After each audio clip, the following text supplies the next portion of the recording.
Nuestro espacio de hoy. Vamos pues a dar paso a nuestra segunda ponencia. Saludamos entonces al doctor Andrés Felipe López López. Buenas tardes, Andrés, ¿cómo estás?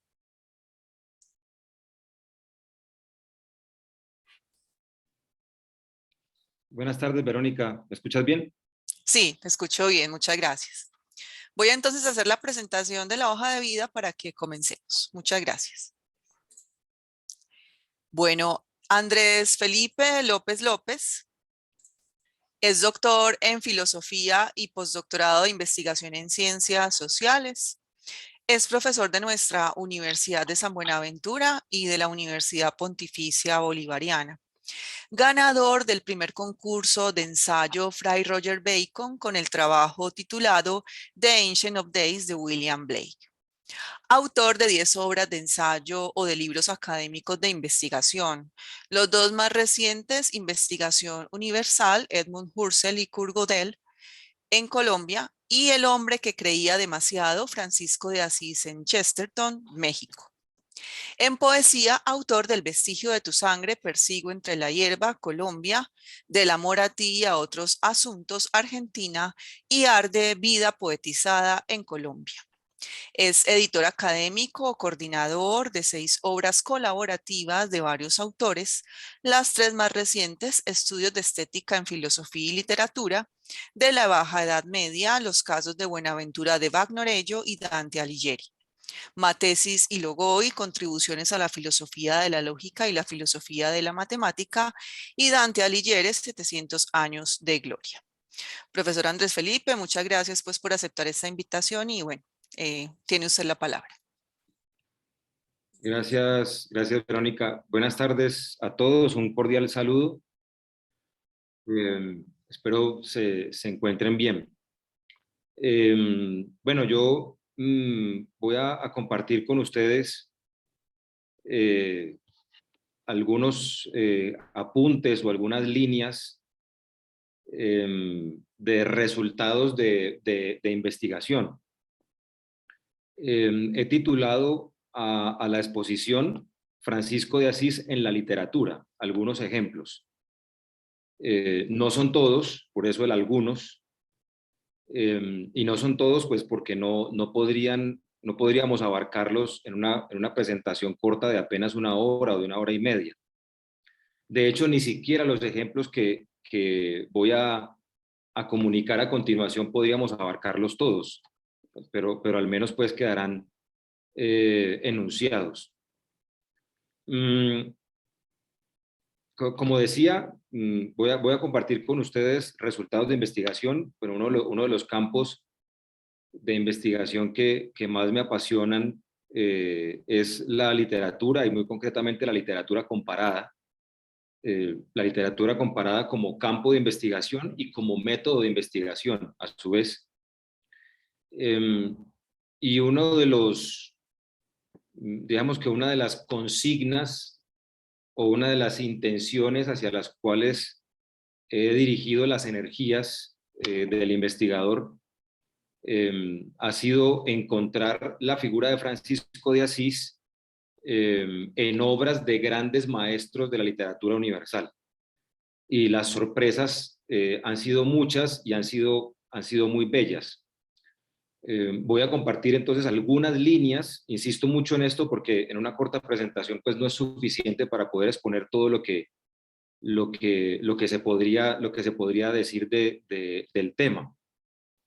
Ya Verónica en la presentación anunciaba, por ejemplo, decía, por ejemplo, el título de este libro, El hombre que creía demasiado, Francisco de Asís en Chesterton. Este es mi libro de ensayo y de investigación más reciente, se publicó hace muy poquito en México por la editorial Palabra de Clio, en donde pues construyo, comunico o condenso en un solo ensayo de unas 190 páginas lo que el escritor inglés Gilbert Keith Chesterton nos dijo sobre Francisco de Asís, sobre el lugar de Francisco de Asís en su obra literaria, que en el caso de Chesterton, Francisco de Asís aparece en poesía, ya lo veremos a continuación, en poesía, en ensayo. Chesterton escribió la que para mí es la más maravillosa de las biografías que se han escrito sobre el querubín de Asís, como lo llama doña Emilia Pardo Bazán, otra escritora española que también dedicó una parte de su obra al santo. Esta es la carátula. De hecho, dentro de muy poco, hasta donde entiendo, en la biblioteca de la universidad se contará con algunos ejemplares, y también además es un texto de libre descarga digital en la página web de la editorial Palabra de Clio. Entonces, bueno, mi propósito pues no es nada más que compartir, como digo, algunas pinceladas de lo que ha sido el cuadro completo de investigación enfocado al lugar de Francisco en la literatura. Voy a poner algunos casos ejemplares y insistiré o intentaré profundizar un poco en unos más que en otros. Francisco aparece en la Divina Comedia de Dante Alighieri, en el cuarto cielo de los 9 cielos o de los 10 cielos que tiene el paraíso de Dante en la Divina Comedia. Ese cielo es el cielo de los sabios. Doña Emilia Pardo Bazán, una escritora española, escribió de Francisco de Asís una biografía en 2 tomos que suman casi 1000 páginas, y en algunos ensayos también aparece la figura de Francisco. Gabriela Mistral, la pitonisa de América, como la llama otro escritor latinoamericano tan grande como Gabriela Mistral, Octavio Paz, escribió una prosa poética titulada Los motivos de San Francisco. En palabras de la misma Gabriela Mistral, es la prosa mejor conseguida que ella pudo escribir, de la que ella se sentía, dijéramos que más orgullosa como artista literaria. Es una prosa, en efecto, bellísima. Luego aparece nada menos que el Centauro de América, uno de los padres de la poesía latinoamericana, Rubén Darío, que escribió un poema muy conocido. En algunas obras es mencionado no como poema, sino como un cuento, como un relato, titulado Los motivos del lobo. Nótese que hay una suerte de intertextualidad entre Gabriela Mistral y Rubén Darío. Los motivos de San Francisco, por un lado, y en Rubén Darío los motivos del lobo. Rubén Darío se concentra en ese famosísimo episodio en el que Francisco de Asís hace un pacto con un lobo y construye a partir de ese episodio de la biografía de Francisco de Asís un poema narrativo para ser más, digamos que más rigurosos en términos de si es un poema o un relato. Gilbert K. Chesterton, bueno, ya lo anunciaba, en poesía, en ensayos y en biografía, la figura de Francisco aparece. Nada menos que Hermann Hesse, el escritor de Siddhartha, el escritor del Lobo Estepario y de un etcétera muy grande, escribió también una biografía a Francisco de Asís. Y la siguiente, que quisiera subrayarla porque aparece un colombiano aquí, es en Álvaro Mutis, nada menos que en Álvaro Mutis. Mutis es muy conocido en el ámbito colombiano. Cuando digo muy conocido es entre comillas, porque los colombianos, y perdonen si soy un poco agresivo con las palabras siguientes, los colombianos son los que menos conocen y los que menos gustan del gran banquete de la literatura que tienen, del delicioso banquete y refinadísimo banquete de sus literatos. Por supuesto, un colombiano normalmente lee algunas cositas de Gabriel García Márquez, que bueno, el nombre de Gabriel García Márquez está escrito en la historia de la literatura universal con mayúscula sostenida, pero además de Gabo hay otros grandiosos escritores, Mercedes Carranza, Germán Espinosa, Raúl Gómez Hattin, José Eustacio Rivera, León de Greiff y Álvaro Mutis. Mutis es muy conocido por su poesía, Pero Mutis además escribió una saga de 7 novelas que se publicaron de manera independiente, pero que luego fueron coleccionadas en un solo tomo, bajo el título Empresas y Tribulaciones de Macrol el Gaviero. Esas novelas, tengo que decírselos, son excelsas. En alguna entrevista, Gabriel García Márquez y Álvaro Mutis eran muy buenos amigos. En alguna entrevista a Gabo le preguntan por Álvaro Mutis, por su amigo. Y Gabo, con el desparpajo, con el buen desparpajo que tenía en las entrevistas y bueno, en su vida personal y como él vivía, como buen caribe que era, él mismo él decía, yo soy un caribe y escribo como un caribe. Gabo le preguntan por la obra de Mutis y Gabo dice, de Mutis dice algo así como, ¿quién carajos escribe 7 novelas en 6 años? Álvaro Mutis. Esas 7 novelas, en efecto, Mutis las escribió en un lapso de 6 años, que es pues para escribir bobadas, cualquiera lo hace, cualquiera escribiría 7 novelas malas en 6 años, pero estamos hablando de 7 novelas excelsas que funcionan todas como un solo relato, pero que a su vez podrían leerse de manera independiente en apenas 6 años de trabajo. Eso es una cosa pues impresionante.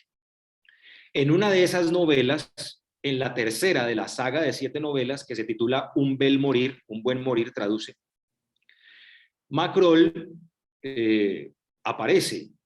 Macrol, que es el protagonista de toda la saga, Macrol el Gaviero, en una de sus aventuras, Macrol es un gran lector, y en una de sus aventuras, narrada en la novela Un bel morir, él porta 2 libros. Y uno de los libros que porta y que lee es la biografía que escribió el danés John Jorgensen a Francisco de Asís.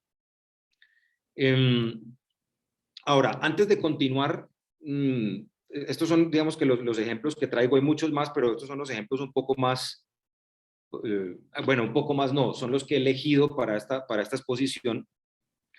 Antes de continuar, unas palabras sobre la literatura. La literatura, la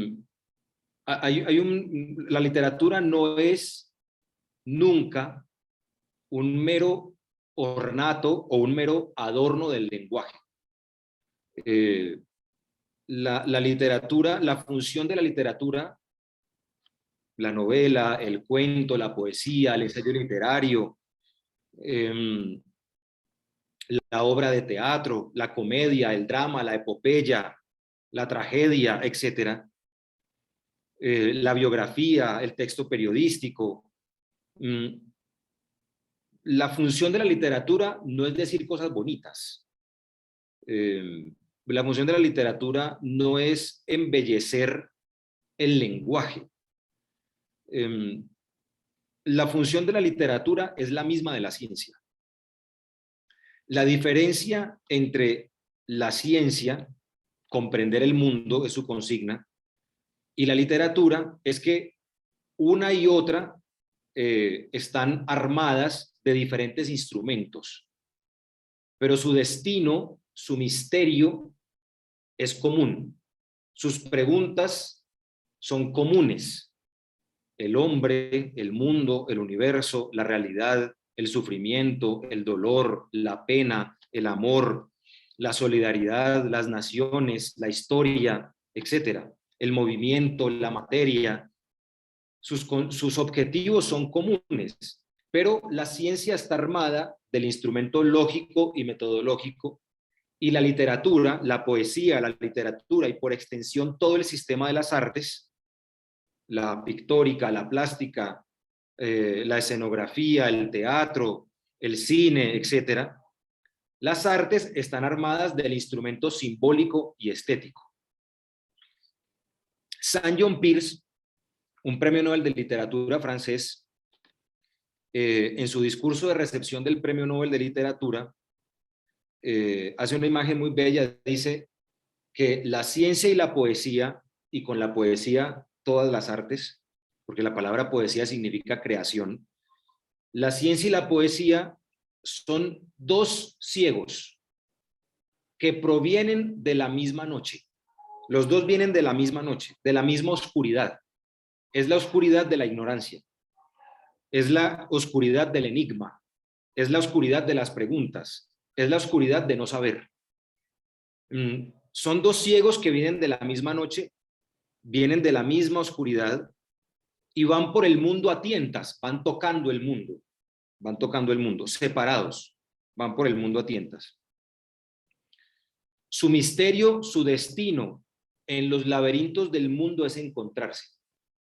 La ciencia y el arte, la ciencia y la poesía, estos dos ciegos, su destino es encontrarse en los laberintos del mundo para comunicarse sus descubrimientos. El uno armado del instrumento lógico y el otro armado del instrumento estético o simbólico.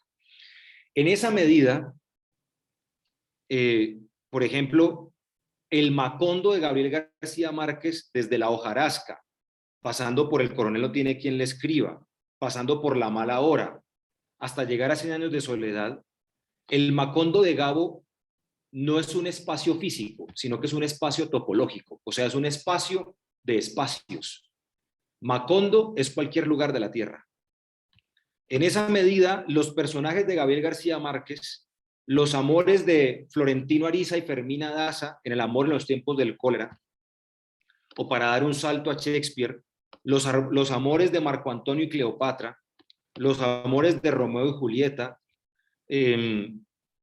las angustias de Hamlet, las angustias y las ambiciones del Rey Lear, el mismo Dante Alighieri y los personajes de la Divina Comedia, todas estas figuras cubren el cielo de nuestra existencia.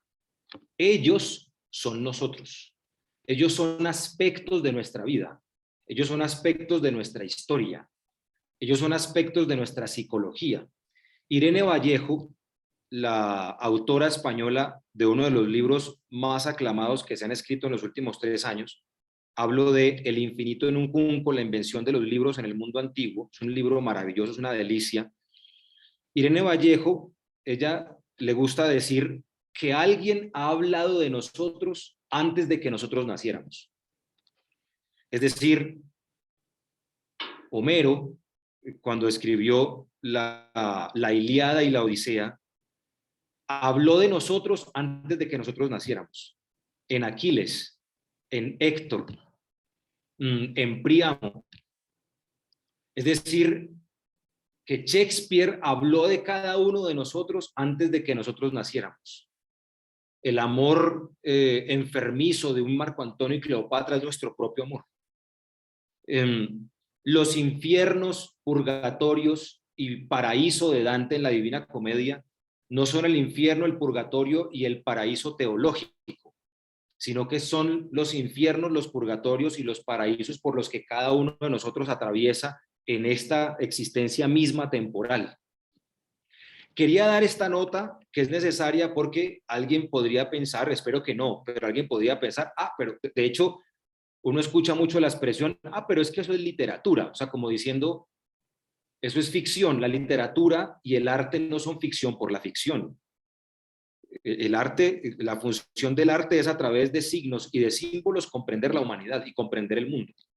Lo mismo que hace la ciencia, pero a través de instrumentos metodológicos y de instrumentos lógicos. Quería dar esta nota porque la literatura no es nunca sola literatura. O sea, eso es mera literatura. De hecho, Patrick Harpur, y con Patrick Harpur, un Carl Gustav Jung, heredero en parte de Freud, por ejemplo, un Goethe, un William Blake, y bueno, una lista muy larga, ya nos han explicado que todas las preguntas de la ciencia, todas, son preguntas que nacieron en el mito, son preguntas que nacieron en los relatos fundantes de las naciones, son preguntas que nacieron en sus poéticas, son preguntas que nacieron en sus literaturas. Todas las preguntas de la ciencia son preguntas migradas de la literatura a la ciencia. De hecho, en la misma historia de la humanidad, la ciencia, voy a partir de adelante hacia atrás, la ciencia se nos presenta como más nueva que la filosofía, porque la filosofía es su madre.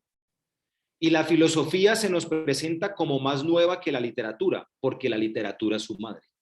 Y la literatura se nos presenta como más nueva que la poesía, porque la poesía es su madre. Ahora, de atrás para adelante. Poesía, literatura, filosofía y ciencia.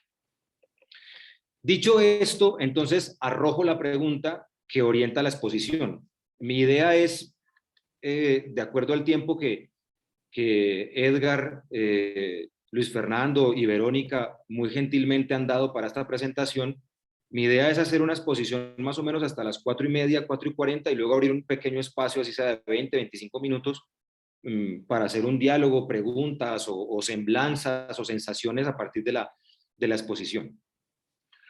¿Cuáles son las razones de la aparición de la figura de Francisco de Asís con cierta recurrencia en obras de maestros de la literatura universal? ¿Cuáles razones? Pregunto, volvamos a Macrol. Macrol es un aventurero. Macrol el gaviero, para que lo entendamos, un gaviero, piensen en un barco del siglo XVIII, del siglo XIX, antes de nuestros tecnológicos barcos impulsados por energía atómica o por combustibles fósiles. Piensen en los barcos veleros, ya sean fragatas de combate o barcos cazadores de ballenas o barcos transportadores de mercancías. Piensen en los barcos veleros que se impulsaban con velas y viento. La gavia es el palo mayor. En la mitad de esos barcos normalmente están compuestos por 3 palos grandes y en la mitad hay un palo. Esa es la gavia, el palo mayor, o sea, el palo más grueso que sostiene las velas más grandes, o sea, que tiene mayor responsabilidad en la navegación marítima, que tenía mayor responsabilidad en la navegación marítima.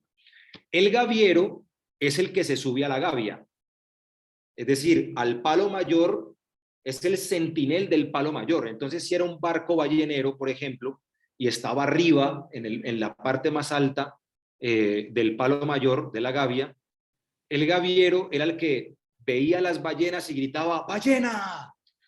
O si era un barco como los de Cristóbal Colombo, pues habrá sido un gaviero el que haya gritado tierra. O si un barco se aproximaba a estrellarse con un arrecife, habrá sido un gaviero el que haya prevenido que se estrellara con un arrecife gritando arrecife, girar a la derecha, etc. Eso es Macrol.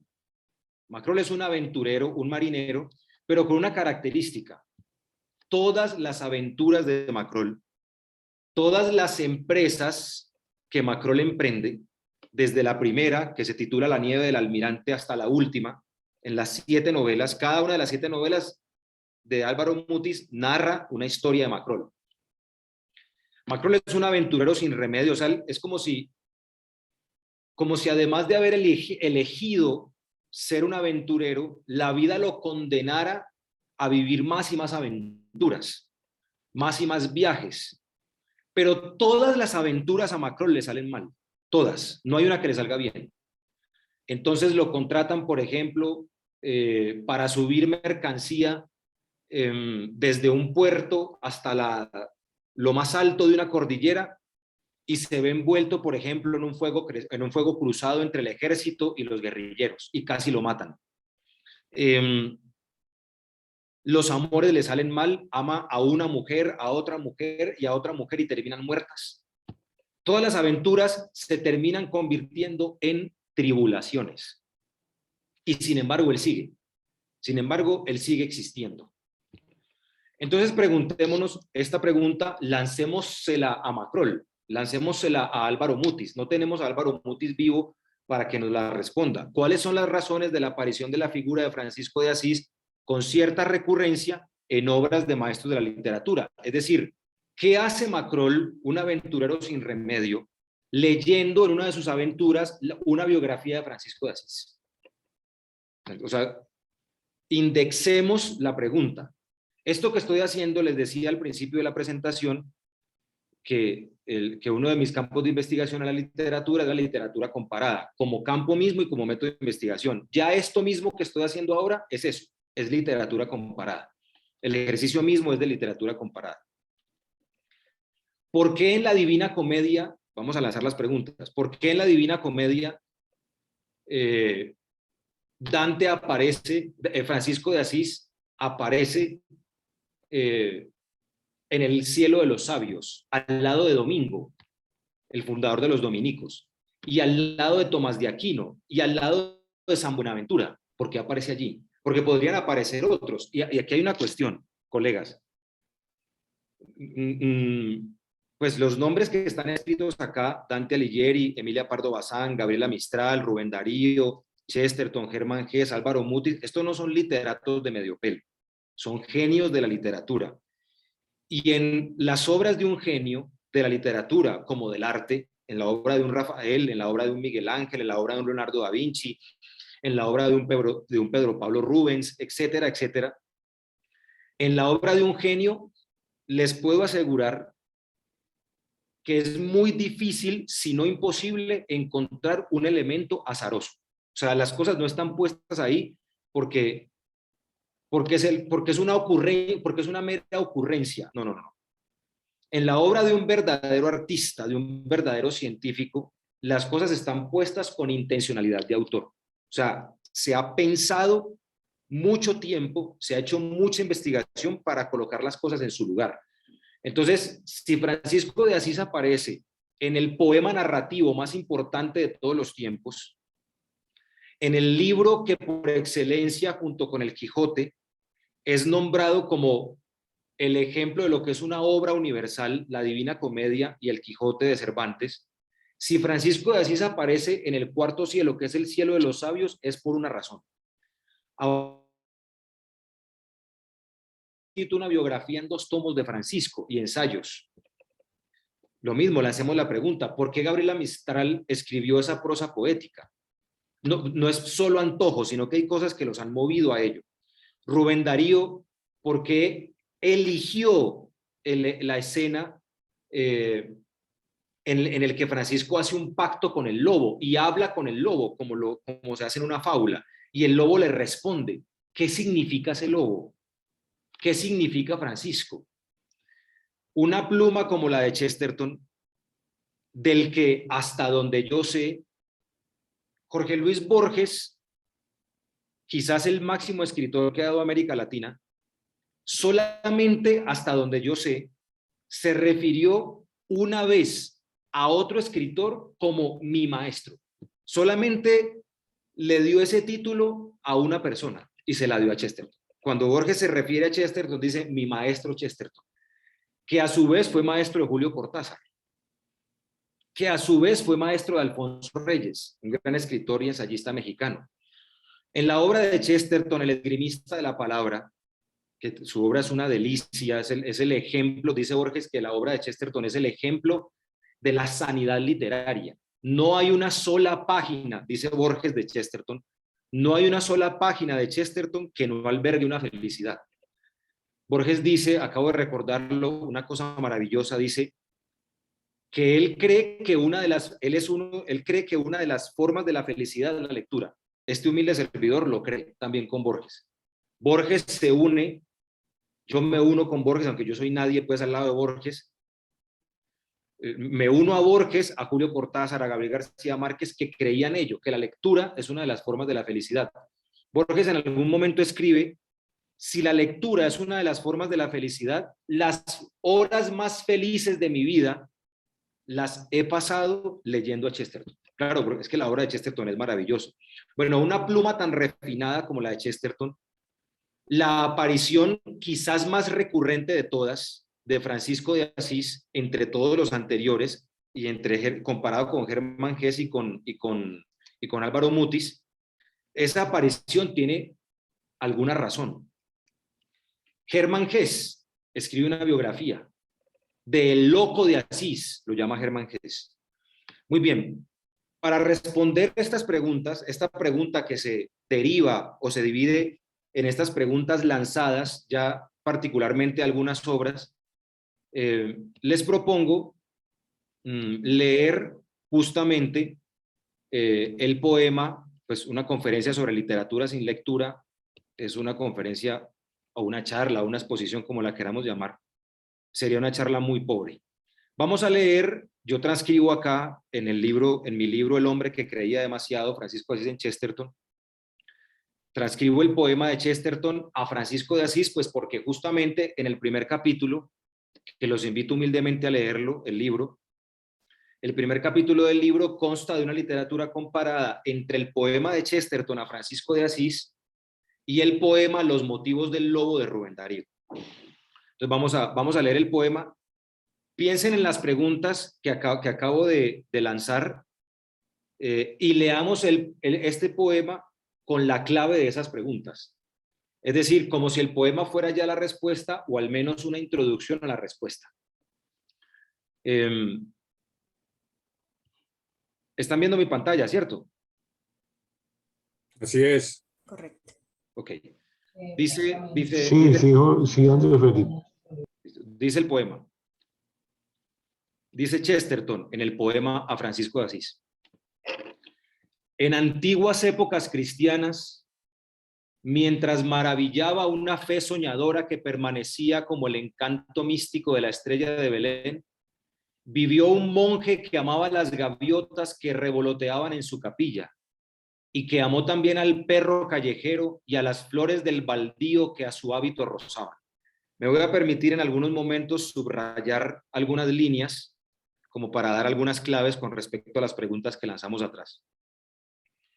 No exigió el conocimiento cruel de los límites de la gracia eterna, ni dijo, así lejos y no más allá, Dios ha puesto las esperanzas de vida. Solo supo que el cielo le había enviado vidas más débiles en la comunión de la tierra y le rogó que morara y trabajara entre ellos sin odio ni riña. Sí, aunque lejos esté y se desvanezca la historia, subrayo, suyo es el relato del triunfo de la misericordia. Mediante las más oscuras ventanas del convento que estrellas jamás hayan visto, oscura la era y riguroso el dogma, cuando los generosos corazones no eran crueles aún y las almas verdaderas no resistían un mundo de amor más grande. Subrayo la siguiente estrofa del poema. No se cuestionaba su palabra de hermano, hermana, venida de ese soñador solitario que nos sumergimos para encontrarlo. ¿Deben las vidas de nuestros hermanos idos a abandonarnos a las puertas de la oscuridad en lo que fue el cielo, si lo que queremos debe dejarse completamente atrás? Subrayo también esta estrofa. ¿Habitamos en la casa luminosa de Dios o en una cripta de oscura confusión, comprados de abril iluminados por aquel sol, con arroyos cantando la escena, con amplios ramos de margaritas de Dios que semejan ojos bien abiertos sobre los campos de viento de la mañana y alondras de Dios que pasan zumbando hacia el oeste de las profundidades sin nubes del día? Subrayo. Reíd fuerte. Esto es muy propio de Chesterton, esto que va a hacer a continuación. Es una imagen macabra, pero que tiene la capacidad de comunicarla con belleza. Reíd fuerte, oh muerte y oscuridad. O sea, Chesterton en el poema, la palabra reíd es un imperativo, está dando la orden. Le está diciendo a la muerte que ría. Reíd fuerte, oh muerte y oscuridad. Reíd abiertamente, cráneos de cripta y osario. Todas las gloriosas flores de Dios que son llama y se marchitan en una tumba.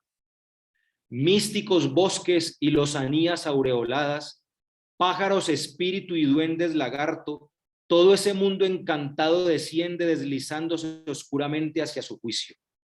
Es así.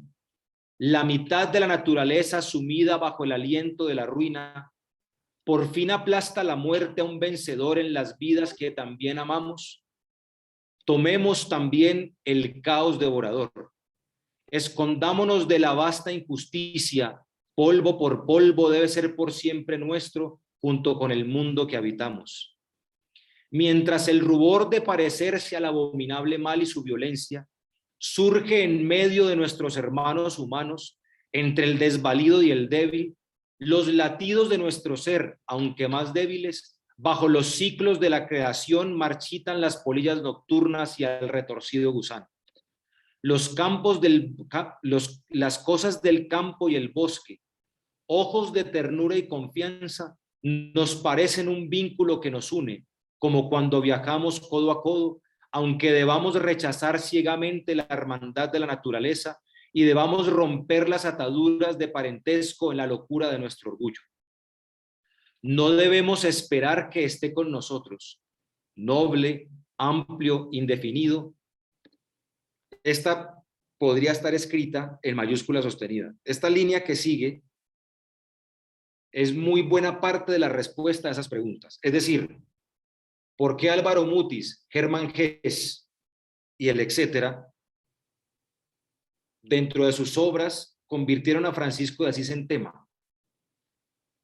Noble, amplio, indefinido, pues la vida toda es como un enigma, ya que la fe es solo una suposición. Esperar que cada vida que sea vivida tenga una forma más noble ante ella, tiene un propósito inmortal fundado en el eterno en sí. La razón por la cual Chesterton, Álvaro Mutis, en su Macrol aventurero, etcétera, hicieron tener lugar en su obra Francisco de Asís, es porque Francisco de Asís entendió que la vida toda es como un enigma y que se puede esperar que cada vida que sea vivida tenga una forma más noble ante ella, que tenga un propósito inmortal fundado en el eterno en sí. Él, que en sus poderosos jardines sacude la más odiada semilla de la naturaleza, semilla sembrada de una promesa que ningún poder puede libremente hacer. Él, que en sus cumbres solitarias alimenta la angosta corriente del ser, enjuicia a su manera los campos y los bosques en su eterno mar.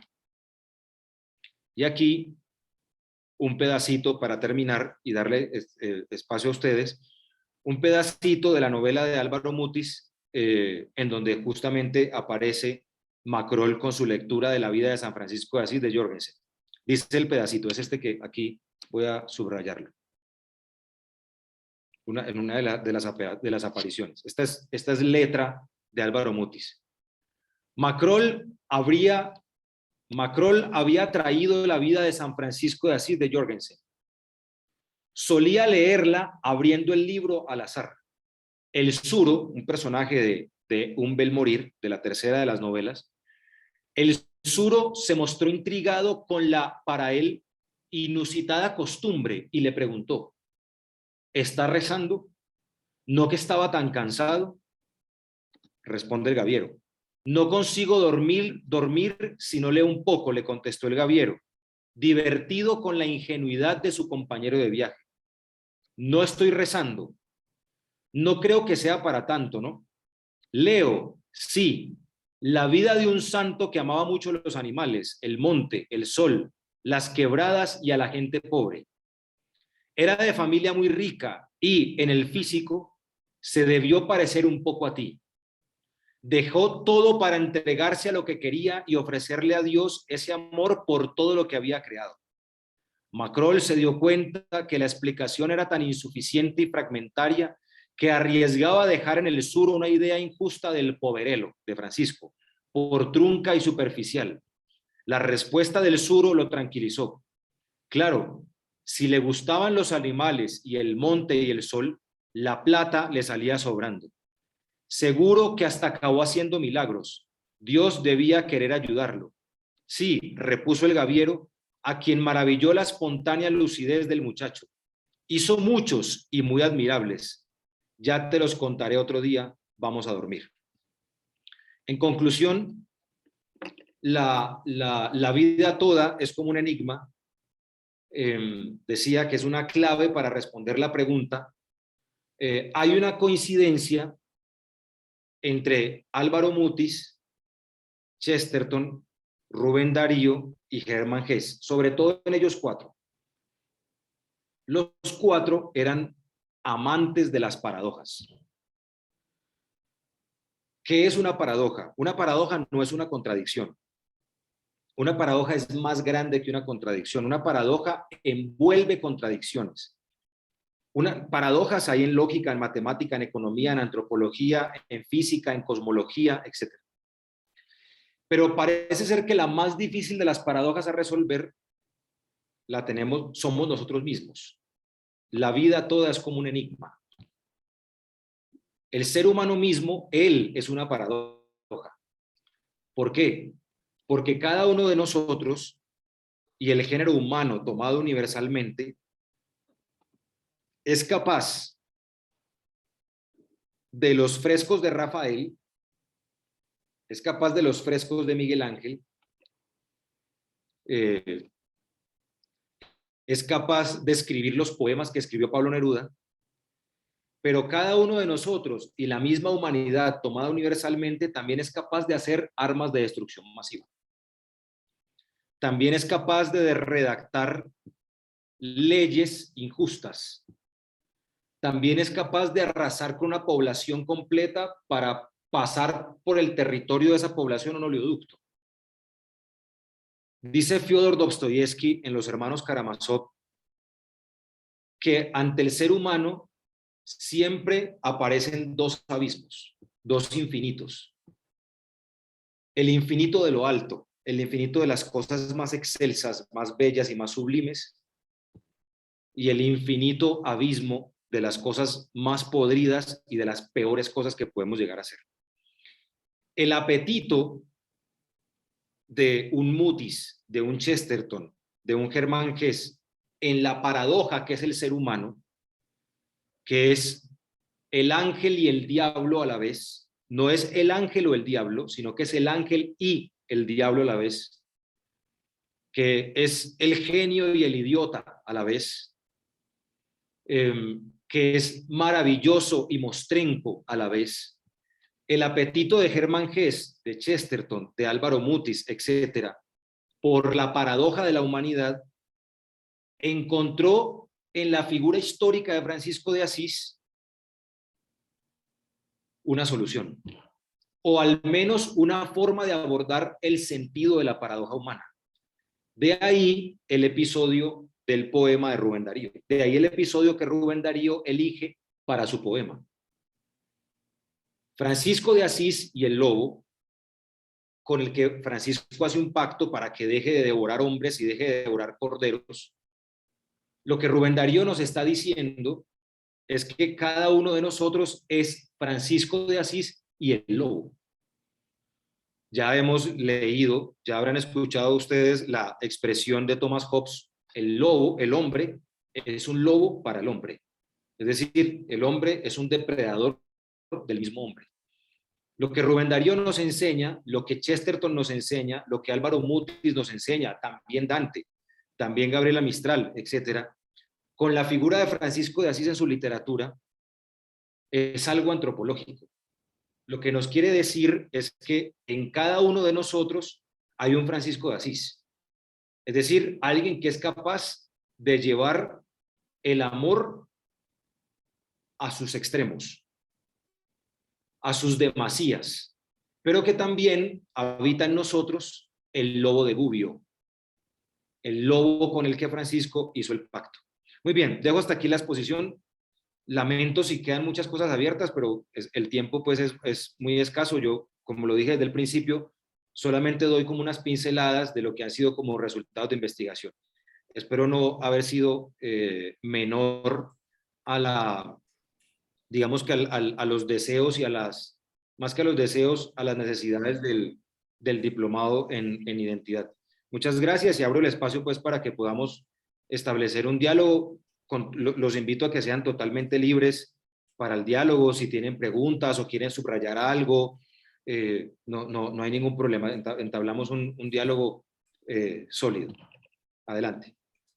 Andrés, muchísimas gracias. Entonces, bueno, dejamos los micrófonos y el chat abierto también para que ustedes formulen sus planteamientos, sus preguntas, sus inquietudes ante esta pues ponencia que nos ha compartido el doctor Andrés Felipe en esta tarde. Antes, la exposición se me olvidó. La exposición cerraba, esta es una ilustración. La Divina Comedia es uno de los libros más ilustrados. lo ilustró Gustave Doré. Los grabados de Gustave Doré en madera son, decir espectaculares es muy poco. La Divina Comedia también la ilustró William Blake, John Flaxman, que fue amigo de William Blake, de hecho. Miguel Ángel, Rafael se inspiró en la Divina Comedia también, Sandro Botticelli también, etc. Y este es un dibujo, uno de los dibujos que hizo John Flaxman allá en el siglo, a principios del siglo XIX, sobre la Divina Comedia, sobre el cuarto cielo, en donde aparece a la izquierda Francisco de Asís, a la derecha Domingo, o sea, está ilustrando un episodio de la Divina Comedia, y en la mitad una imagen femenina de la Virgen María, pero que en realidad es la iglesia. De ahí el título de la ilustración de Church, la iglesia. Vale, muchas gracias. Adelante.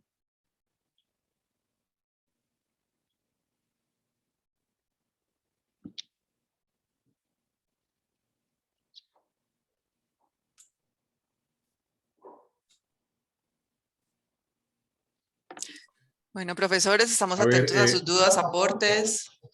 Sí, ¿quién habló por ahí? otra vez yo. Juan Javier, adelante.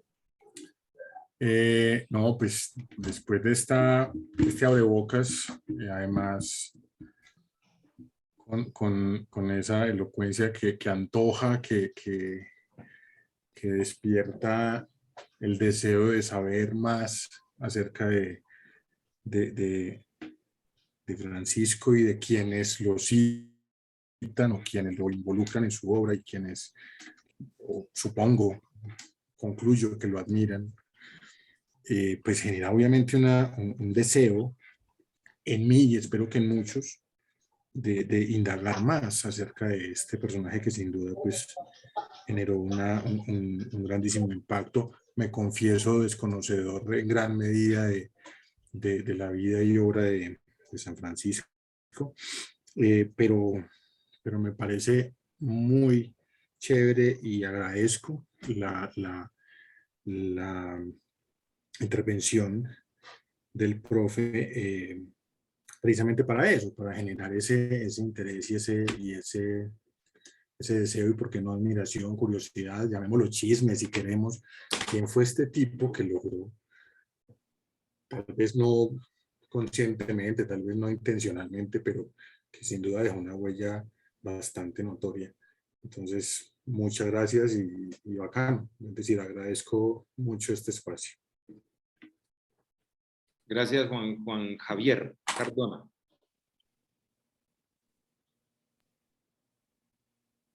Luis F. tiene la mano levantada. No, pues Andrés, yo me uno también al reconocimiento muy sincero de tu ensayo, como siempre, muy coherente, muy claro, muy argumentado. Y te confieso que me llama mucho la atención porque de pronto yo esperaba, por ejemplo, unas alusiones pues que pueden resultar un poco clásicas, pero que demuestran que la riqueza literaria en torno al tema que nos ocupa de la pobreza, de la misericordia, de la fraternidad en la persona de Francisco, ha sido tema de interés de tantos, además del que tú admiras en particular de Chesterton, pero me llamó mucho la atención que, por ejemplo, no mencionaras a Kazantzakis con el pobre de Asís, a Leonardo Boff, que de alguna manera un poeta brasileño también y franciscano además, a Donald Spoto con el santo que quiso ser hombre, pero que de alguna manera demuestran que el tema que has trabajado es tan profundo, tan enriquecedor, que de alguna manera es un tema inagotable y que demuestra que es un tema maravilloso que nos tiene que seguir enriqueciendo nuestra cultura y Occidente de ese gigante de la espiritualidad que fue Francisco y que de pronto yo creo que todavía nos falta muchísimo por conocer. Entonces, yo presento mi reconocimiento y decirte que disfruté mucho de tu charla, como siempre. Es simplemente, y humildemente lo digo, yo lo encuentro como un complemento a lo que Andrés Felipe sabe, que ha sido también un centro de interés mío, y es descubrir cómo Francisco de Asís y Clara de Favarone han sido centros de interés también del tema cinematográfico, como en alguna ocasión también lo hemos presentado. Muchísimas gracias, Andrés. Bueno, Luis, y tú das la entrada, claro, cuando hablas del el interés que ha despertado en el universo cinematográfico, y con esta diapositiva o esta ilustración que estoy presentando, también el interés, además de la literatura, también el interés en obra plástica. O sea, en pintores, en escultores. Ahora, lo que decías, yo pues que no mencioné a Kazantzakis, por ejemplo, bueno, pues como lo decía desde el principio, son algunos que solamente los elegí a gusto de los que se podrían poner, porque en efecto hay mucho más, hay muchos más ejemplos. Y una nota que me gustaría dar con respecto al lugar de Francisco de Asís en el arte plástico es el siguiente. El primer creador renacentista, el pre-renacentista, pero al mismo tiempo renacentista ya, es Giotto di Bondone, el pintor. Giotto y su taller, porque hay que reconocer que estos pintores no solamente trabajaban solos, sino que trabajaban con un grupo. Giotto y su grupo